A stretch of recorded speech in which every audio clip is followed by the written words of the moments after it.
Hi everyone, welcome back to my channel. My name is Martha from Martha Is. Today's video is my very late May wrap up. So I did a mid-month wrap up some point in May.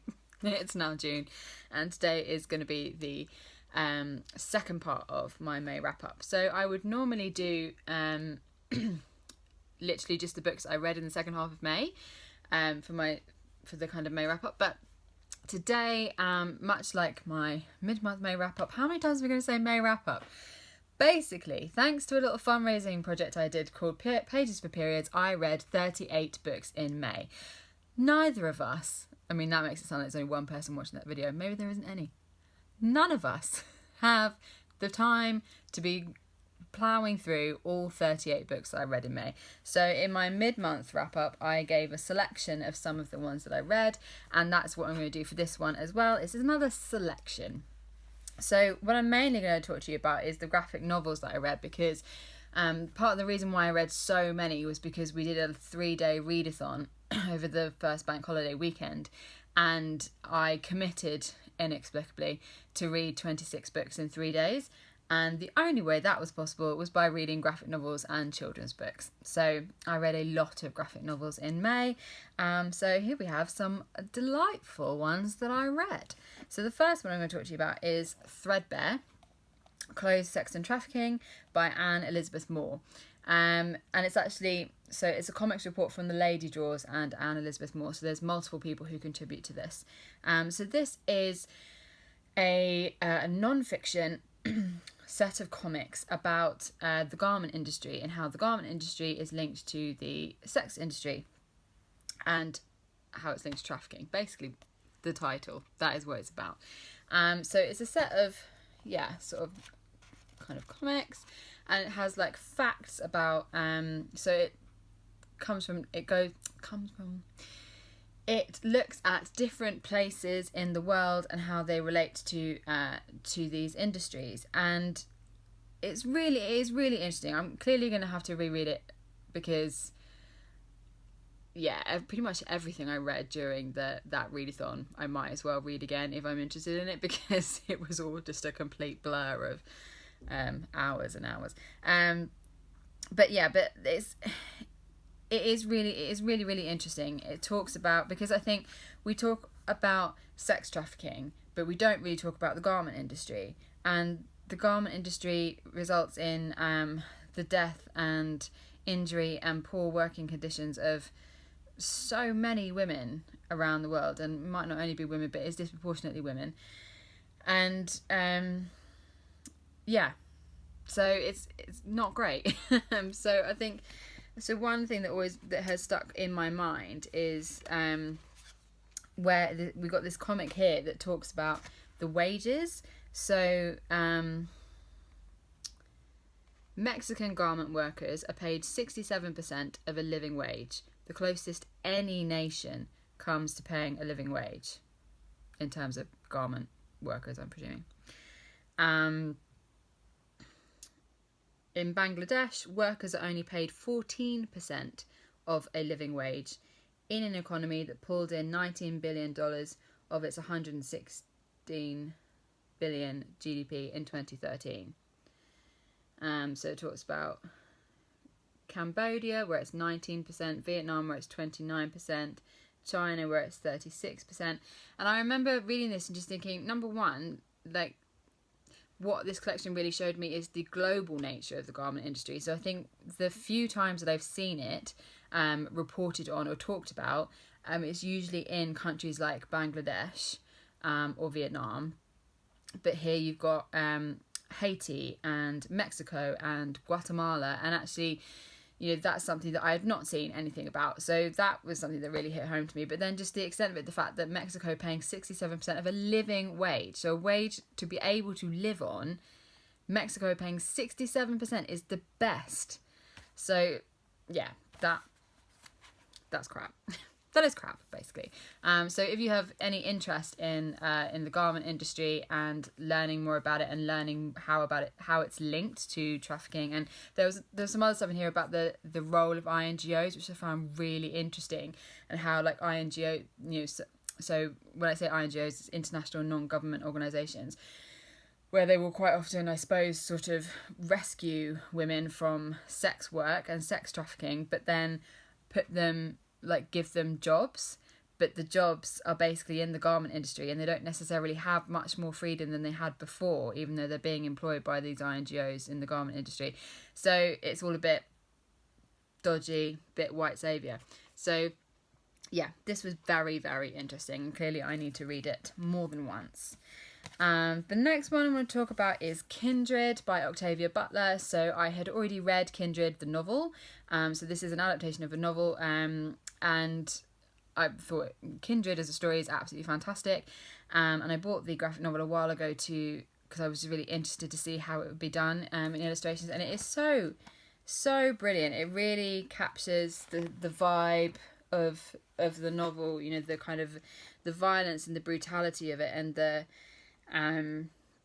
because Kindred is basically about this woman who is pulled back and forth, so from, I want to say 1970s America, to where, so she is a black woman, she is married to a white man, and she gets pulled back in time.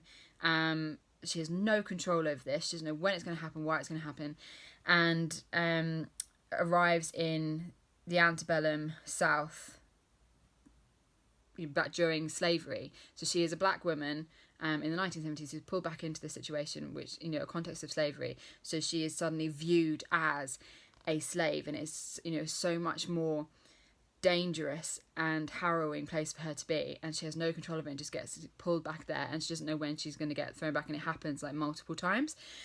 So yeah, it's such a brilliant story. So if you haven't read Kindred, the novel, read it. The graphic novel is brilliant. So if you're not a novel person, graphic novel is a great way. And I thought it did a very good job, actually. It was quite faithful to the original.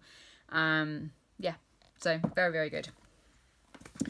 Another one I have is Algeria is Beautiful Like America. So this is another kind of graphic novel, like travel-y type memoir. So the author, Olivia Burton, she is French Algerian, so or French of Algerian descent. So she decides that she wants to travel back to Algeria to kind of find a bit more about her family's history. Yeah, and I really enjoyed it. Again, like, I knew nothing about the relationship between Algeria and France, and the, you know, the kind of revolution, and yeah, again, I read this nearly over a month ago, so I clearly can't remember that much about it, but I do remember thinking this is just really interesting and finding out something that I didn't know before. And it also reminded me, if you have read The Wolf of Baghdad, which I think I did talk about on this channel a little while ago, it's got a similar kind of vibe in terms of almost like treading in your ancestors' footsteps. Although this one has a little bit more speech, whereas The Wolf of Baghdad was almost all images. And there's this one guy, Jafar, who is like her guide, and he is brilliant. He's hilarious. He's like really sarcastic. So that kind of added like an extra kind of almost light relief dimension. So yeah, would really recommend this one.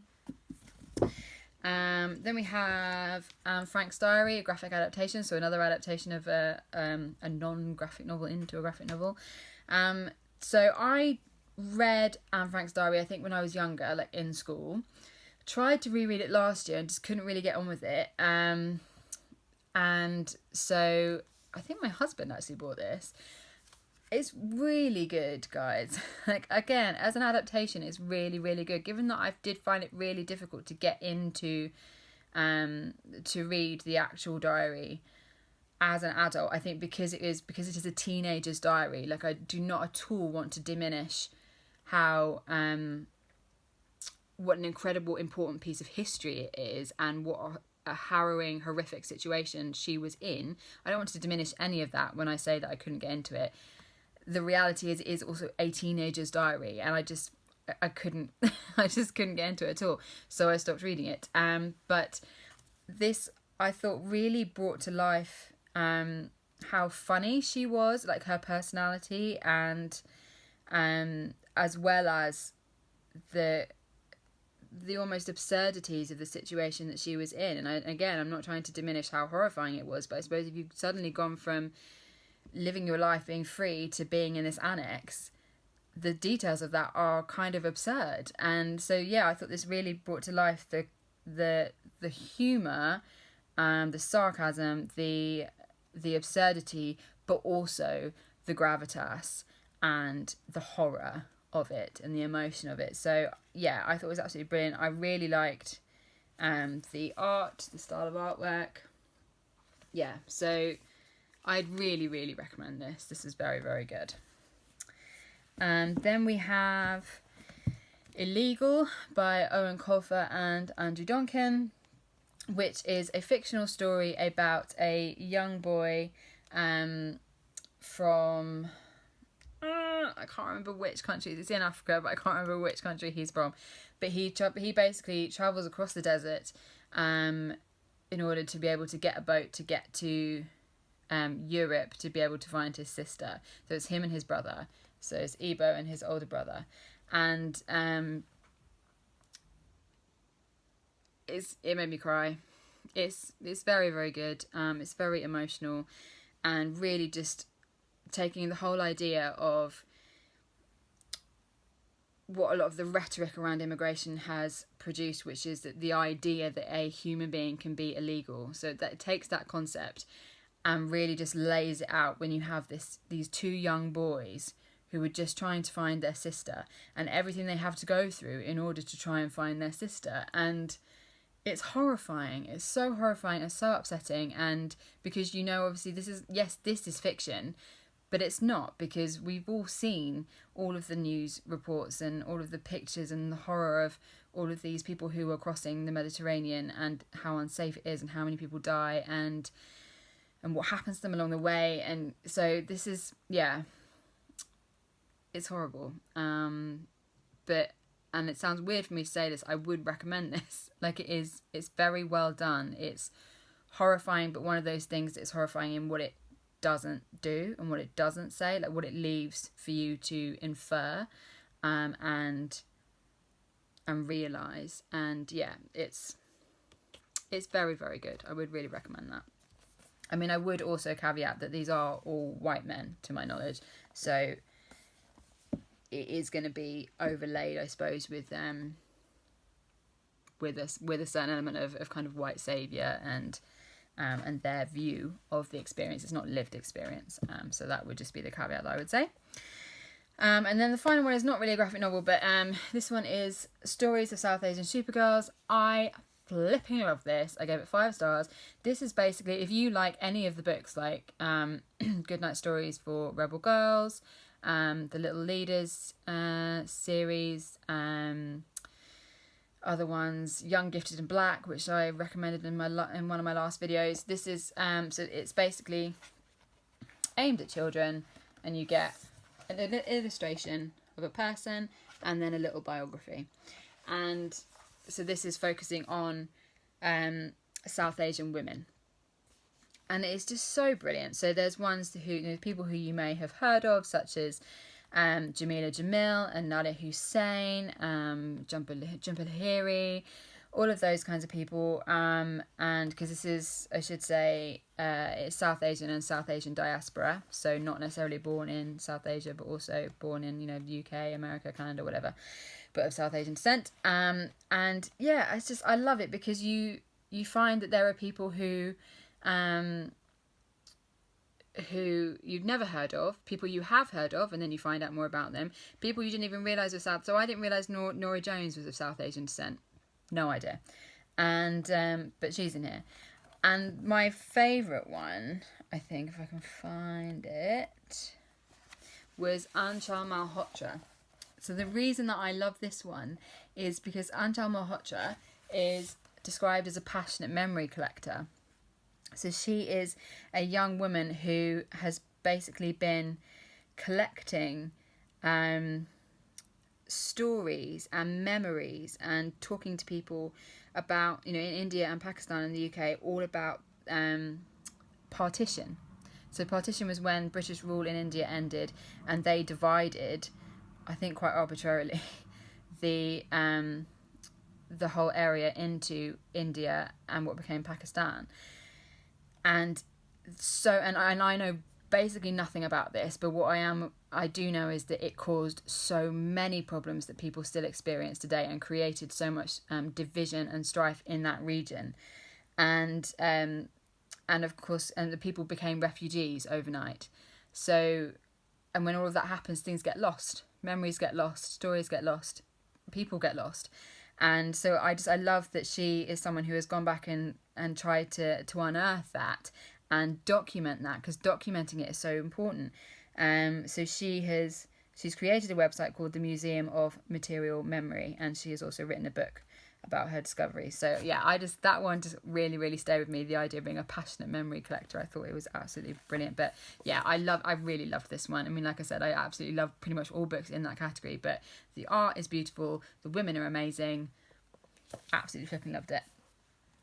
And so then the last two that I want to talk about is so there's this one, which is Three Women by Lisa Taddeo. So I have read this. This was one of my favourite books of last year, and I reread it as part of a read along on Instagram. So there's an organisation called Tandem Collective, and they basically send out books, and you and do kind of like group read-alongs and tasks and questions and stuff like that. So I participated in this. I participated with two of my friends on Instagram called Sam and Eve, who I will link down below. And I really enjoyed reading it again. I think it's the type of book that I will always go back to. So Three Women is about three women. And it becomes this really interesting